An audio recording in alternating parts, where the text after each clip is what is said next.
Olá, e aí, tudo certo? Hoje a gente vai mergulhar de cabeça numa das passagens assim mais densas e poderosas da Bíblia, lá em Colossenses capítulo 1. E o foco aqui é uma palavrinha-chave: preeminência. Nosso objetivo é desvendar o que essa palavra realmente significa quando a gente fala de Jesus.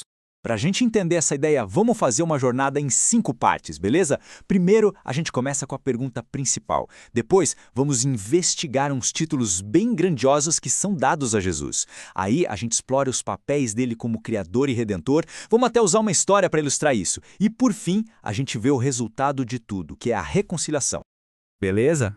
Então vamos direto ao ponto. O texto já chega com uma afirmação, olha, super ousada, que Jesus tem a preeminência em todas as coisas. É isso que prepara o terreno para a gente investigar. Então, essa é a grande pergunta que vai guiar a nossa conversa. O que significa, na prática, Jesus ter preeminência em todas as coisas? Porque, olha, não é só sobre ser importante, não. É algo muito, mas muito mais profundo. O que será que o autor queria dizer com uma afirmação tão gigante? Para a gente começar a responder isso, vamos dar uma olhada no original, no grego. A palavra usada lá é proteu. E o mais interessante é que ela só aparece aqui, nesse trecho, em todo o Novo Testamento. Isso já mostra que ela foi escolhida a dedo, com muito cuidado. Não é só ser o número 1, sabe? É ocupar um lugar que ninguém mais pode, uma posição única mesmo. Tá, mas como é que o texto prova uma afirmação tão grande? Bem, ele vai nos dando uma série de pistas, como se fosse uma investigação. E essas pistas vêm na forma de 4 títulos grandiosos que são dados a Jesus. Cada um deles revela um pedacinho dessa posição única que ele tem. O primeiro título, a primeira pista é a imagem do Deus invisível. Isso já aponta direto para a encarnação, né? A ideia de Deus se tornando gente, se tornando humano. Então, a palavra grega que aparece aqui é ikon, que quer dizer, assim, uma representação fiel. A ideia é que Jesus veio como um tipo de segundo Adão, sabe? Para revelar perfeitamente como Deus é. Ou seja, para a gente conhecer o Deus que a gente não vê, basta olhar para a pessoa bem visível de Jesus. Vamos para o segundo título, o primogênito de toda a criação. Esse aqui pode soar um pouco confuso de primeira, sei, mas ele é fundamental e vai se conectar com outro título que a gente vai ver daqui a pouco. Olha, existem basicamente 2 formas principais de entender essa palavra primogênito nesse contexto. E as 2 são super importantes. A primeira destaca o direito dele de governar, a autoridade dele sobre tudo que existe. A segunda aponta para o fato de que ele já existia antes de tudo e que ele foi o agente da criação. E o ponto crucial é esse: essas 2 ideias não se anulam. Pelo contrário, uma reforça a outra. Agora, o terceiro título. A gente sai daquela escala gigante, cósmica, e vem para algo mais pessoal, a cabeça do corpo. E aqui, a palavra corpo é uma metáfora para a igreja. Ser a cabeça tem um significado duplo bem interessante. Por um lado, sim, claro, aponta para a autoridade, para a liderança. Mas pensa só, do mesmo jeito que a nossa cabeça cuida do resto do corpo, esse título também quer dizer um cuidado profundo, sabe? Nutrição, proteção. É uma imagem de uma liderança que serve, bem parecida com a de um pastor que cuida do seu rebanho. E agora a gente chega no quarto e último título dessa parte, o princípio.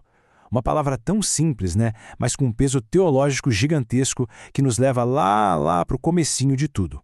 Esse título não está aí por acaso. Ele ecoa de propósito as primeiras palavras da Bíblia, lá em Gênesis, no princípio. E não só lá. Os evangelhos, como o de João e o de Marcos, também usam essa mesma frase para começar suas histórias. Isso coloca Jesus não só no início da criação do mundo, mas também como ponto de partida de uma nova criação, que é a redenção. Ok, então a gente já viu quem Jesus é através desses títulos, certo? Agora vamos ver o que ele fez. A passagem se divide de um jeito muito bonito em 2 partes, que formam os 2 pilares que sustentam essa ideia de preeminência: Criador e Redentor. E esse slide aqui mostra muito bem essa estrutura, que é quase um poema. De um lado, o foco é no papel dele na criação original, do outro, o foco é no papel dele na nova criação, ou seja, na redenção. Repara como os temas se espelham, como conversam entre si. Ele é o agente da criação e ele é o agente da redenção. Por isso, ele tem o primeiro lugar nas 2 coisas. Sabe, a ideia de redenção às vezes pode parecer meio abstrata, meio teórica demais. Para deixar isso mais concreto, a fonte que a gente está usando aqui conta uma história bem poderosa que, nossa, captura perfeitamente o significado disso. A história começa de um jeito bem simples. Imagina a cena. Um pastor encontra um menino carregando uma gaiola toda enferrujada. E lá dentro, uns passarinhos selvagens, todos nervosos, presos. E aí o pastor pergunta, o que você vai fazer com eles? A resposta do menino é de cortar o coração. Eu vou brincar um pouco com eles e depois acho que vou dar para um gato velho que a gente tem em casa. Quer dizer, o destino dos passarinhos era sombrio, cruel. Eles não tinham esperança nenhuma, estavam condenados. Diante disso, o pastor fez uma oferta. Ele se ofereceu para comprar os passarinhos por $2. O menino, achando que estava fazendo o negócio da vida dele, aceitou na hora, claro. E aqui vem o ponto alto da história. O pastor pega a gaiola, vai até os fundos da igreja e simplesmente abre a portinha. E solta os pássaros para a liberdade. Pensa nisso. Ele pagou um preço, não para ter os passarinhos para ele, mas para libertar eles. E aí que está a conexão. Essa história é uma grande metáfora da redenção. Ela ilustra essa ideia de ser comprado, de ser resgatado de um destino de destruição para um futuro de liberdade. A imensa diferença, claro, é o preço que foi pago. Não foram alguns dólares, foi a própria vida de Cristo. Tudo isso nos leva, então, ao resultado final de toda essa obra. A preeminência de Jesus como Criador e como Redentor não é um fim em si mesma, sabe? Ela leva a um objetivo final, um objetivo glorioso, a reconciliação. O trabalho de Cristo resulta em 4 coisas, assim, incríveis. Primeiro, a paz. Paz com um Deus que foi possível através do sacrifício dele. Segundo, a reconciliação, que é a cura do nosso relacionamento que estava quebrado com Deus. Terceiro, uma harmonia que não é só para a gente, mas que se estende por toda a criação. E por fim, um objetivo bem pessoal, sermos transformados para ficarmos parecidos com a imagem de Jesus. E a gente se fecha com uma pergunta para a gente pensar. Depois de explorar tudo isso, o que significa que Jesus é Criador, Redentor, Governante, Libertador? A pergunta final é essa: o que essa verdade significa no dia a dia?